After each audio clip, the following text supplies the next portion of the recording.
Hello, I'm Dr. Risa Lavizzo-Mourey, President and CEO of the Robert Wood Johnson Foundation. And I'm glad to have all of you with us today, from our group here in Washington, D.C., to the thousands watching all around the country. I'm joined in the studio by 100 national leaders, and in dozens of communities nationwide, we have business owners, doctors, nurses, healthcare leaders, and most important, consumers. We're all a part of this important event. Care About Your Care is an effort to let people know what they can do to identify and receive better care. Our website, careaboutyourcare.org, helps people understand what quality care entails. It includes resources for finding and who provides the best care in your community in different states and all around the country. And just as important, it provides important tips on being an engaged patient. For those of us who are on the front lines of improving the quality of care in our nation, we've made tremendous progress in a very, very short period of time.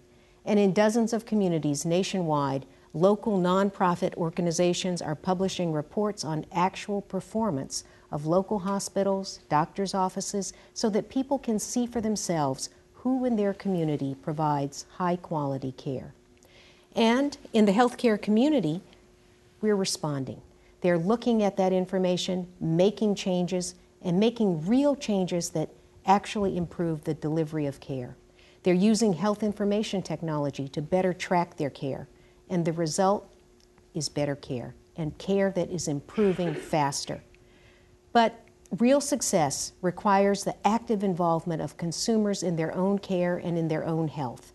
Across the country, there are numerous ways for people to get information and tools that can improve their health and improve how they relate to their doctors, nurses, and others in the healthcare system.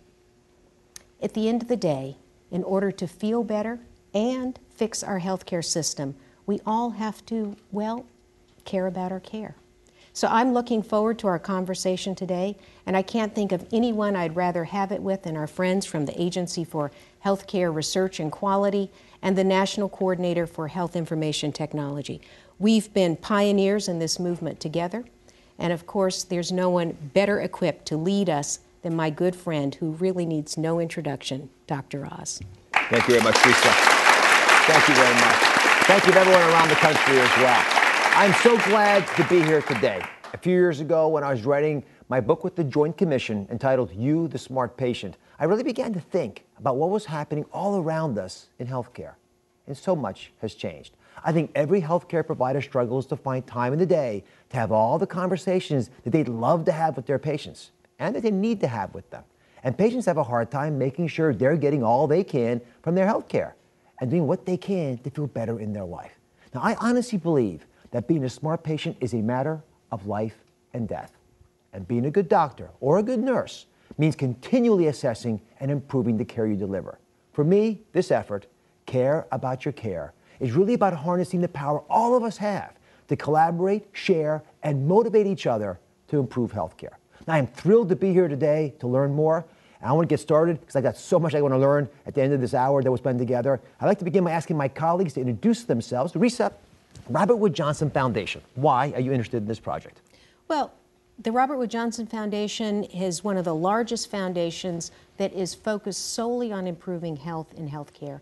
And one of our chief programs, Aligning Forces for Quality, is trying to bring together people who deliver care, who pay for care, and who actually get care, because we're all in this together in improving care in our regions. Thank you, Risa. Carolyn, talk to me about quality a little bit. I'm Dr. Carolyn Clancy. I'm the director of the Agency for Healthcare Research and Quality, or AHRQ. It's part of the Federal Department of Health and Human Services, and our beat is getting to a healthcare system where safe, high-quality care that's effective is the norm. That is the default option. Farzad, everyone's talking about information technology. Teach us a bit about what you're interested in. Sure. I'm the National Coordinator for Health Information Technology. That means that we're helping doctors, hospitals, and communities, including 17 beacon communities all over the country, use computers to take better care of people, to meaningfully use the computers to deliver care that's safer, that's more efficient, that's more coordinated. We're also helping patients be able to more easily get access to their own information.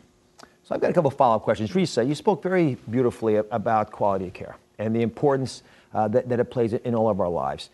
We spend a lot of money in healthcare in America. Do you think we get the best bang for our buck? Well, we do spend a lot of money, and let's be clear, we create miracles all the time, but we also have tremendously uneven care. It's well known that we only deliver about 50% of the care that we know that experts say we should get. So it's uneven, we pay a lot for it, we pay more than any other country in the world, and that's just not acceptable. And Carolyn, talk to me about consumers a little bit. Do you think they perceive the quality problem as widely as we're appreciating it up here? I think most consumers think that quality is really, really important and they want to get care that's high quality. But frankly, they find our system pretty confusing. More and more though, and we've seen this with the 24 communities that we're sponsoring around the country, the chartered value exchanges, when consumers speak up, it changes the conversation. Mm-hmm. Suddenly, local healthcare professionals, hospitals, employers, and so forth say, yes, we can do a better job here. Farzad, let's talk a little bit about the costs here. I mean, can we do a better job? And in particular, how can health technology advances and the information flow assist in that process?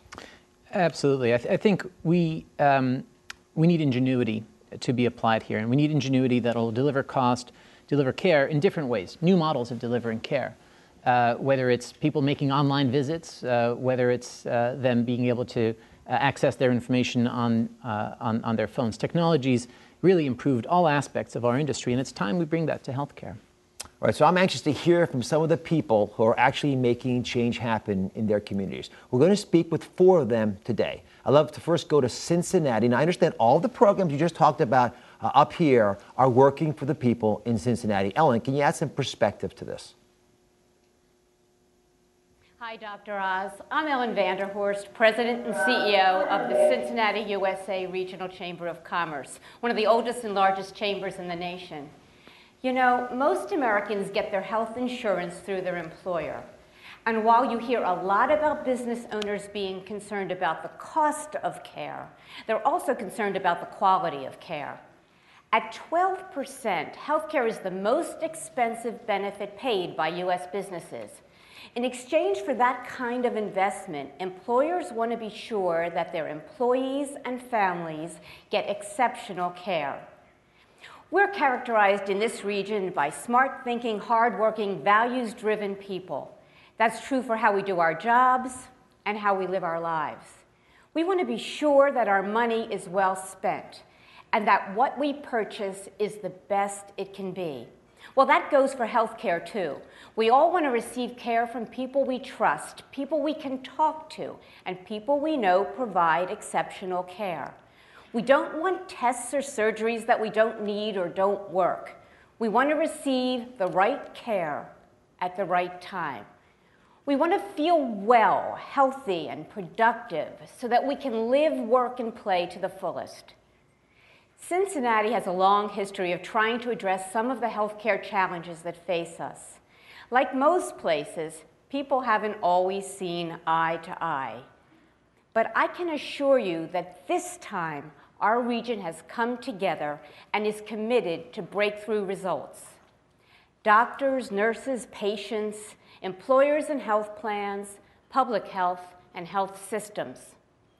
We're honored and proud that Cincinnati is a nexus for so many different national programs, all working towards better care, better health, and lower cost.